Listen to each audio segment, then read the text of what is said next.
Ça, c'est la première mort d'animé qui m'a vraiment marqué, celle d'Edward Elric, tué par Envy dans la version 2003 de Fullmetal Alchemist. Elle était choquante, mais surtout remplie de symboles. Un jour, si ça vous chauffe, je vous parlerai de cette version beaucoup trop sous-cotée. Parce qu'aujourd'hui, on va pas parler de la mort d'un héros, mais de la mort de 13 antagonistes qui m'ont marqué et dont on peut tirer tout un tas de leçons. Après les vidéos sur Meruem, Pain et Dio, 2025 c'était clairement l'année des antagonistes sur la chaîne et je compte bien continuer. D'ailleurs, la prochaine vidéo sera sur Light Yagami et qui est Kira, donc si tu veux pas la rater, pense à t'abonner. Surtout que maintenant t'as remarqué, je suis beaucoup plus régulier sur YouTube, je respecte enfin la bannière que j'ai mis sur la chaîne il y a 5 ans. Et pour être honnête, si j'arrive à carburer dans la vie réelle tout en étant plus régulier sur YouTube en ce moment, c'est aussi grâce à la gamme Énergie de Oli, mon partenaire sur cette vidéo. Si j'ai arrêté les sodas depuis longtemps, c'est pour m'épargner les tonnes de sucre qu'on y trouve et parce qu'il existe des alternatives comme Oli qui te permettent de retrouver le même plaisir gustatif tout en étant meilleur que les sodas pour la santé. Si tu cherches à t'hydrater, évidemment l'eau est une belle invention. Mais de temps en temps et avec modération, t'as la gamme Oli Hydratation qui est vraiment top. C'est des boissons enrichies en électrolytes et en minéraux qui représentent tout ce dont tu as besoin après une bonne séance de sport. Je te conseille particulièrement les goûts multivitamines et pêche blanche qui sont vraiment bons. Je vous l'ai dit juste avant, mais je suis un grand client de leur gamme Énergie. C'est fait avec de la caféine micro-encapsulée qui va te procurer un effet plus long que le café. Là par exemple dans cette gamme, je tourne au goût fruit du dragon et je trouve ça bien meilleur que le café et ça reste sans sucre, sans taurine, peu calorique et enrichi en vitamines. Mais parmi toute leur gamme, ma préférée est leur gamme Iced Tea. J'ai testé tous les goûts et je vous recommande mangue fruit de la passion et pêche thé noir, pour moi c'est juste les meilleurs. Dedans, t'as des fibres alimentaires, des antioxydants et pour ceux qui veulent éviter, c'est sans caféine. Si tu veux tester, je te recommande les packs découvertes. Tu pourras goûter plusieurs saveurs pour savoir ce qui te plaît le plus. En scannant le QR code ou en passant par mon lien dans la description, tu vas automatiquement avoir 5 € de réduction sur ta première commande dès 14,99 € d'achat et avec mon code GAKI, tu vas avoir moins 10% sur toutes tes autres commandes. Donc merci à toi pour le soutien, merci à Oli, on peut passer à l'analyse de la mort de nos 13 antagonistes avec justement pour commencer Fullmetal Alchemist.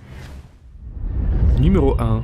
Envy, l'homonculus. Dans Fullmetal Alchemist, Envy est un homonculus né du péché capital de la jalousie, tout ce que Père a rejeté de lui-même. Son rôle, semer le chaos, manipuler les humains et servir les desseins des homonculus en méprisant les simples mortels. En incarnant ce qu'il ne pourra jamais être réellement, il prend un plaisir presque enfantin à déclencher des guerres, briser des liens, tirer les ficelles dans l'ombre. Mais derrière cette cruauté théâtrale se cache quelque chose de bien plus fragile, un profond complexe d'infériorité. Et sans surprise, c'est justement cette jalousie qui le mène à sa perte. Celle qu'il ressent envers Maes Hughes, l'homme qu'il a assassiné et qui incarnait tout ce qu'il y a de plus lumineux dans l'humanité, un mari aimant, un père dévoué, un ami fidèle. Et en le tuant, Envy provoque le courroux de Roy Mustang et sa fin devient tout autant une défaite physique que psychologique. Quand sa véritable nature est mise à nu, lorsqu'Edward et les autres refusent de le considérer comme un monstre intouchable, Envy se retrouve face à ce qu'il est le plus, sa propre petitesse. Et Edward le comprend mieux que lui-même, Envy a toujours été jaloux des humains, de leur capacité à évoluer, à créer des liens et à avoir quelque chose à perdre. Et c'est précisément ce miroir qu'Envy ne supporte pas. Plutôt que d'accepter cette vérité et de changer, il choisit alors de mettre lui-même un terme à son existence, écrasant sa propre pierre philosophale. Et la leçon derrière la mort d'Envy est profondément humaine. La jalousie naît souvent d'un manque d'estime de soi. Plus tu te compares aux autres, plus tu risques de finir par les haïr, alors qu'en réalité, c'est toi que tu ne supportes pas. Envy montre aussi que le mal n'est pas seulement terrifiant, il peut être pathétique. Finalement, une fois son masque arraché, il ne reste plus un monstre colossal, mais une petite créature apeurée. L'homonculus perd de sa grandeur dès qu'on comprend la blessure qui le ronge de l'intérieur. Numéro 2. Cell. Cell, c'est littéralement l'aboutissement d'une obsession de la perfection. Créé pour devenir l'être ultime, son but est simple, atteindre sa forme parfaite et prouver sa supériorité au monde entier, quitte à rayer la terre de la carte si nécessaire. Et tout ce qui le conduira à sa mort naît de cette obsession. Avec le Cell Game, il ne cherche pas seulement un combat, il veut du spectacle. Il veut humilier les héros, savourer leur impuissance, se divertir de leur désespoir. Mais c'est justement cette arrogance qui deviendra son talon d'Achille. En face, Son Gohan, lui, ne veut veut même pas se battre. Il comprend que Cell ne cherche qu'à tester sa force et qu'il y aurait peut-être moyen d'éviter des morts inutiles. Mais la cruauté de Cell, qui s'en prend à ses proches et exécute sans pitié le pacifique C16, fait exploser sa colère. Et même lorsque Cell comprend au fond de lui que l'adversaire qu'il a lui-même provoqué est désormais bien plus fort, Cell continue de se mentir à lui-même. Il se voit encore comme une créature parfaite, imbattable. La réalité, pourtant, le rattrape brutalement. Son adversaire devient si inatteignable qu'il en vient à vouloir s'autodétruire juste pour avoir au moins la satisfaction d'emporter la victoire avec lui dans la mort. Et même quand un coup du sort lui permet de revenir plus fort que jamais, Cell persiste. Jusqu'au bout, il surestime sa puissance et sous-estime la détermination de Gohan. Il propose alors un duel de Kamehameha dont il ressortira totalement désintégré, contraint d'affronter le résultat de toutes ses erreurs, lui à qui le destin avait pourtant offert tant d'occasions de s'en sortir, tant de secondes chances. Et la leçon derrière la mort de Cell, c'est qu'une quête de perfection sans limite finit par rendre aveugle et faire perdre tout discernement. Lui qui se moquait des erreurs de Trunks et de Vegeta, finit par commettre exactement les mêmes. Plus il se croyait invincible, plus il prenait de risques inutiles, convaincu qu'il ne pouvait rien lui arriver. Finalement, Cell incarne jusqu'à la caricature le danger de l'ego. Être parfait en apparence ne vaut rien si le mépris que tu portes à ceux que tu juges inférieurs t'empêche de voir qu'un faible peut toujours trouver une raison de devenir plus fort que toi. Numéro 3. Ulquiorra Schiffer. Ulquiorra, c'est l'antagoniste nihiliste par excellence. Son objectif n'est pas de dominer le monde, mais de constater froidement qu'il n'y a rien, pas de cœur, pas de sens, juste le vide. En servant Aizen, il incarne cette vision clinique de l'existence, il observe les humains comme des expériences, refuse leurs émotions et ne voit en Orihime qu'un simple outil. Tout au long de l'arc, il cherche à prouver que sa logique est la seule vérité, la solitude, la froideur, l'absence de lien. Sa mort arrive au moment où cette vision commence à se fissurer. En affrontant Ichigo, il déclenche chez lui une transformation monstrueuse, quelque chose que ni lui ni son antagoniste ne comprennent pleinement. Lui qui dominait d'abord se voit totalement dépassé par une force née du désespoir et de la volonté de protéger les autres. Et c'est lorsqu'il est totalement vaincu et que son corps se désagrège qu'il montrera pour la première fois son humanité en tendant la main vers Orihime. Ironiquement, c'est au moment de mourir qu'il commence à saisir ce qu'il rejetait, le lien, la peur de perdre quelqu'un, le désir de ressentir la présence de l'autre. La leçon qu'incarne la mort d'Ulquiorra, c'est qu'on ne se protège pas vraiment en se réfugiant dans le vide. Il croyait que rien ne ressentir, c'était la vraie force. En réalité, c'est précisément ce qu'il a perdu. En rejetant les émotions, il est passé à côté de ce qui fait la puissance d'Ichigo et des humains, leur capacité à créer des liens, à accepter la souffrance, à tomber puis se relever encore, et surtout à dépasser leurs limites pour protéger ceux qu'ils aiment. Ulquiorra pensait que le cœur n'existait pas, il a simplement compris trop tard que c'était là que résidait la force qu'il n'atteindrait jamais. Numéro 4. Yoshikage Kira. Yoshikage Kira est l'un des antagonistes les plus dérangeants, précisément parce qu'il veut une vie tranquille. Son objectif n'est pas de conquérir le monde, mais de continuer à vivre dans l'ombre, à la manière d'un discret serial killer, collectionnant les mains de ses victimes comme des trophées. Ce qu'il veut, c'est la normalité en façade et l'horreur en coulisses. Et tout ce qui amène à sa mort, c'est son refus d'assumer qui il est réellement. Quand les héros se rapprochent, il va jusqu'à voler l'identité de quelqu'un d'autre pour continuer son petit confort morbide. Mais cette fuite permanente finit par se retourner contre lui. C'est pourquoi dans le dernier affrontement face à Josuke, Jotaro et les autres, Kira est acculé, lui qui se pensait pourtant intouchable grâce au pouvoir de Killer Queen, lui permettant de manipuler son destin. Cependant, il finira par se faire exposer au grand jour, au milieu de Morio, devant des gens ordinaires, exactement ce qu'il a toujours voulu éviter. Et sa mort est d'autant plus ironique, il finit écrasé par une simple ambulance dans une scène presque absurde. Et même après la mort de son corps physique, son âme est emportée dans un monde où il ne connaîtra jamais la paix d'un repos éternel. Et ce que nous apprend le personnage, c'est qu'il est impossible de prétendre à une vie discrète et normale lorsqu'on décide de poursuivre des choix de vie anormaux. Pour avoir une vie ordinaire, il faut être ordinaire quand lui n'a jamais voulu changer, seulement disparaître. Et au final, c'est un peu ce qu'il a obtenu. Une mort ridicule, une âme perdue dans l'au-delà et une ville qui oubliera même qu'un jour il a existé. Numéro 5. Uvogin. Dans Hunter x Hunter, Uvogin est l'incarnation brute de la puissance sans filtre. Son objectif est presque primitif, se battre contre les plus forts, ressentir l'adrénaline du combat, vivre et mourir en guerrier. Il ne cherche ni pouvoir politique, ni domination mondiale. Il veut juste des combats à la hauteur de sa force. Mais ce qui le mène à sa mort, c'est justement cette confiance absolue. Lorsqu'il affronte Kurapika, il ne prend pas la menace au sérieux. Pour lui, Kurapika est juste une proie de plus parmi tant d'autres. Il va même jusqu'à subir les attaques juste pour prouver qu'il est au-dessus. Sauf que Kurapika, lui, ne vient pas pour un duel d'ego, il vient avec une haine froide, l'ayant poussé à créer un pouvoir spécialement dédié aux membres de la brigade fantôme. Alors, Uvogin se heurte pour la première fois à quelqu'un qui ne joue pas selon les règles de combat loyal. Et même lorsqu'il comprend qu'il ne peut pas gagner, il refuse de trahir la brigade, préférant mourir plutôt que de briser sa loyauté. Et la leçon derrière sa mort est double. D'un côté, on a l'orgueil qui l'a rendu aveugle. Sous-estimer l'intelligence de son ennemi lui a coûté la vie. De l'autre, Uvogin montre qu'un antagoniste peut être monstrueux tout en restant fidèle à un code. Sa loyauté extrême envers la brigade contraste avec la cruauté dont ils font preuve, et ça rend sa mort presque honorable, mais aussi tragiquement inutile au final. Car Uvogin nous rappelle qu'ignorer que ce qui n'est pour toi qu'un combat parmi tant d'autres et pour ton adversaire, le combat d'une vie, peut te conduire à un destin funeste. Numéro 6, Zabuza Momochi. Dès le début de Naruto, on commence avec un classique d'antagoniste, Zabuza, un assassin froid, mercenaire, prêt à tuer pour de l'argent. Son objectif initial est simple, renverser Gato, survivre en tant que ninja déserteur et utiliser Haku comme un outil. Il incarne la vision du ninja utilisé comme une arme, sans cœur et sans attache. Mais c'est justement cette vision qui va être remise en question avant sa mort. À travers le regard de Naruto, Zabuza est confronté à quelque chose qu'il n'avait pas anticipé, l'idée que Haku n'était pas juste un outil, mais un être humain qu'il aimait sincèrement. Et lorsque Haku se sacrifie pour le protéger, Zabuza fait d'abord semblant de rester froid, mais les mots de Naruto le brisent et il finit par exploser en larmes, reconnaissant qu'Haku comptait vraiment pour lui. Sa dernière action, à savoir foncer et blesser les mains inutilisables pour massacrer Gato et ses hommes, n'était plus celle d'un simple mercenaire, mais celle d'un homme qui n'avait plus rien à perdre et qui voulait au moins mourir avec une forme de dignité. Et la leçon qu'on peut tirer des derniers instants de Zabuza, c'est celle de la rédemption tardive. Il montre qu'on peut vivre toute une vie dans la violence en se persuadant qu'on a besoin de personne jusqu'à se rendre compte trop tard qu'on a été aimé. Sa mort tragique, face à la neige qui tombe sur son corps et celui de Haku, rappelle que même les monstres peuvent changer, mais que le prix de cette prise de conscience peut être définitif. On y voit alors un message fort, ignorer les liens ne détruit personne d'autre que soi-même.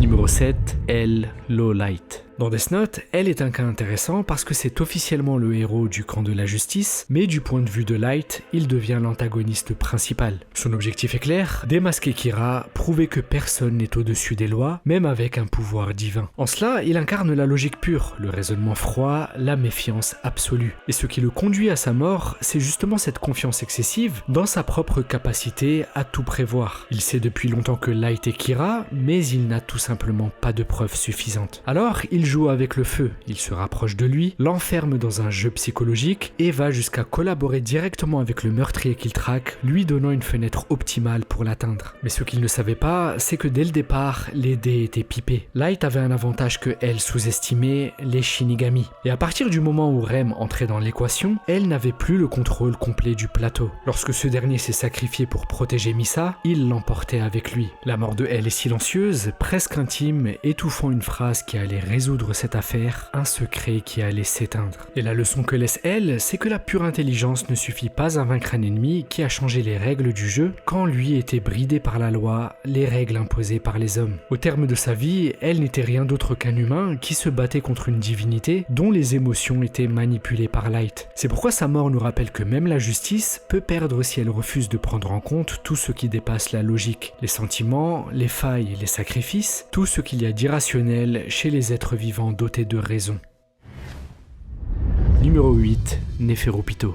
Neferupito est l'incarnation de la loyauté absolue envers son roi, mais aussi de la monstruosité née de cette même loyauté. Son objectif est simple, protéger Meruem, assurer sa survie, exécuter ses ordres sans jamais les remettre en question. Au départ, Pito était une bête de chasse qui ne connaissait ni remords ni morale humaine. Tuer, torturer, manipuler, tout était normal tant que cela servait le roi. Ce qui l'amène à sa mort, c'est le choc frontal entre sa logique et la haine de Gon. En manipulant Kaito, en le réparant comme un un jouet brisé, Pitou déclenchait chez lui une bombe émotionnelle. La fourmi chimère comprenait très vite qu'elle n'avait aucune chance. Elle voit en Gon un monstre né de la douleur, prêt à sacrifier tout son avenir simplement pour l'écraser. À cet instant, la négociation n'avait plus sa place. Pitou acceptait presque avec soulagement l'idée de mourir, si cela permettait à son adversaire de se consumer dans son propre pouvoir pour mieux protéger le roi. Et la fin de Neferupito porte une leçon poignante, une dévotion, une loyauté et un amour qui transcende même la mort. Alors que sa conscience s'éteint, les restes de son pouvoir continuent encore de veiller sur le roi. C'est pourquoi Pitou, pourtant monstrueuse, finit presque par apparaître comme une créature qui a enfin trouvé un sens à son existence. La perspective se renverse alors, un antagoniste peut mourir sur la mauvaise voie mais en restant fidèle à de nobles valeurs, tandis qu'un héros peut se perdre et se détruire en chemin s'il se noie dans les méandres de la vengeance.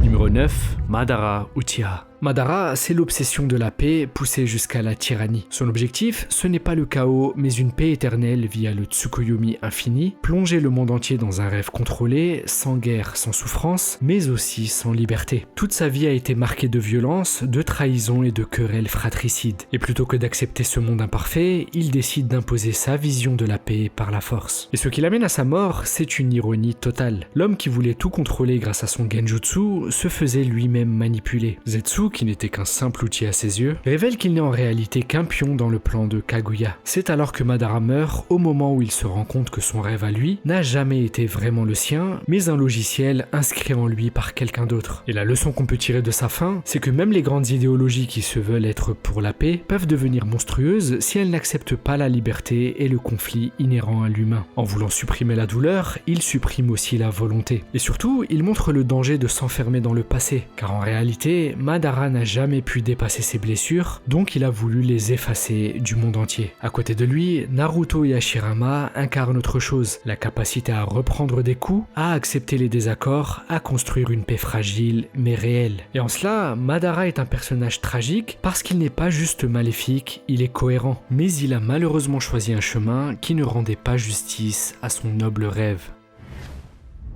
Numéro 10, Johann Liebert. Dans Monster, Johann Liebert n'est pas juste un méchant, c'est l'incarnation du vide. Il ne cherche ni le pouvoir, ni la gloire, ni même la domination. Son objectif, c'est presque l'effacement total. Prouver que la vie n'a aucun sens, que l'être humain est creux, et entraîner les autres avec lui dans ce néant. Il orchestre des massacres, manipule des innocents, pousse des gens à commettre l'irréparable, comme s'il voulait vérifier jusqu'où peut aller l'horreur humaine. Et tout ce qui l'amène à sa mort, ou plutôt à sa quasi-mort, découle de cette logique du vide. Lorsqu'il se fait abattre par le père d'un enfant qu'il a lui-même brisé, la boucle était parfaite. Le monstre finit par être frappé par le désespoir qu'il a semé. Le docteur Tenma, qui lui a sauvé la vie une première fois, le sauvera à nouveau, comme pour rappeler que même un monstre reste un être humain. Et pourtant, à la fin, Johann disparaît, laissant son lit d'hôpital vide, comme une idée noire qui refuse de s'éteindre. Et la leçon derrière ce dénouement, c'est que le mal absolu n'est pas un démon tombé du ciel, mais quelque chose qui peut naître d'un enchaînement de traumatismes, de manipulations et de choix. Tout au long de sa vie, Johann testait la limite de la compassion humaine, jusqu'où peut-on pardonner et jusqu'où peut-on croire qu'une personne peut encore changer. Il montre aussi que le vide, cette posture du rien n'a de sens, peut devenir une arme terrifiante dans une société. Et face à lui, s'opposait Tenma, qui continuait de choisir la vie, même quand les situations défiaient toute logique. Et au fond, c'est peut-être ça la vraie réponse à Johann. Tu ne combats pas toujours le désespoir avec des grands discours, mais avec ce choix obstiné de sauver la vie encore et toujours.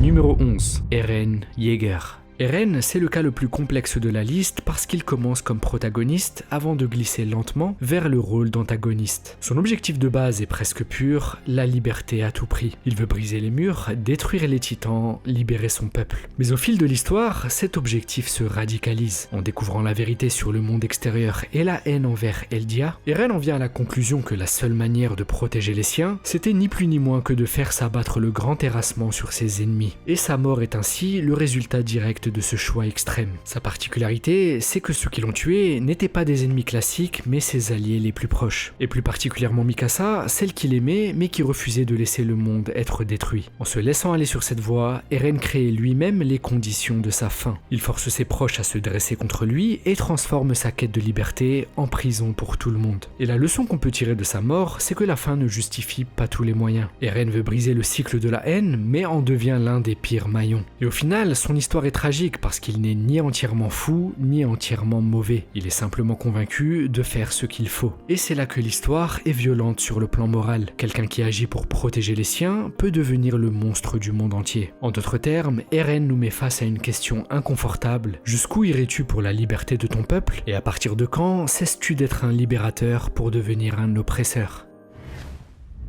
Numéro 12, Diavolo. Diavolo, chef invisible de Passionné, une organisation mafieuse, a un objectif très clair. Contrôler tout depuis l'ombre et effacer toute trace de son passé. Il veut le pouvoir absolu, mais sans visage, sans histoire, sans attache. Son obsession, c'est de ne jamais être découvert, au point de vouloir éliminer jusqu'à sa propre fille pour que rien ne le relie à son identité. Et ce refus d'assumer son passé est ce qui structure toute l'étendue de sa paranoïa. C'est pourquoi lorsque Giorno fait s'abattre sur lui son requiem, on constate alors que la mort de Diavolo, ou plutôt ses morts infinies, est directement liée à cette obsession. Quand il affronte Giorno, il est persuadé que son stand King Crimson lui donne un contrôle total sur le temps et le destin. Mais le pouvoir du fils de Dio renverse totalement la donne, et Diavolo perd le contrôle non pas seulement sur sa vie, comme il a toujours cherché à la contrôler, mais aussi sur sa mort. C'est alors qu'au lieu de mourir une fois, il est condamné à mourir encore et encore, dans une boucle où chaque tentative d'avancer est punie par une nouvelle fin toujours plus atroce. C'est le retour de bâton ultime pour quelqu'un qui a essayé de supprimer son histoire. Il devient prisonnier d'un présent éternellement brisé. Et la leçon qu'on tire de Diavolo, c'est qu'on ne peut pas fuir son passé indéfiniment. Plus tu cherches à effacer ce que tu as été, plus tu t'enchaînes à ce mensonge. Il aurait pu vivre en acceptant ses erreurs et ses choix, peut-être même en changeant de voie, mais son refus de laisser la moindre faiblesse apparaître l'a totalement condamné. Au final, Diavolo, c'est le rappel brutal que le contrôle total est une illusion et que plus tu t'y accroches, plus tu deviens vulnérable le jour où quelque chose ou quelqu'un te le retire. Numéro 13, Akaza. Dans Demon Slayer, Akaza c'est le démon qui résume l'obsession de la force et la fuite de la culpabilité. Son objectif paraît simple, affronter les plus forts, repousser ses limites, vivre dans le combat éternel. Il respecte sincèrement les guerriers puissants au point de leur proposer de devenir démons pour ne jamais faiblir. Mais derrière Akaza, il y a Akuji, un humain brisé par la misère, la mort de son maître et de sa fiancée. Sa transformation en démon est autant une seconde chance qu'une manière de fuir la douleur d'avoir tout perdu. Et plutôt que d'affronter ce passé, il l'oublie et l'enterre sous ses combats. Ce qui l'amène à sa mort, c'est sa rencontre avec une autre forme de force, celle de Tanjiro. Après avoir tué Rengoku, Akaza reste fidèle à sa logique. Pour lui, la vraie valeur, c'est la puissance brute. Mais lors du combat final contre Tanjiro et Giyu, quelque chose se casse. Tanjiro se relève encore et encore, non pas par haine, mais pour protéger les autres. Et ce décalage réveille les souvenirs enfouis de Akuji, son maître, sa fiancée,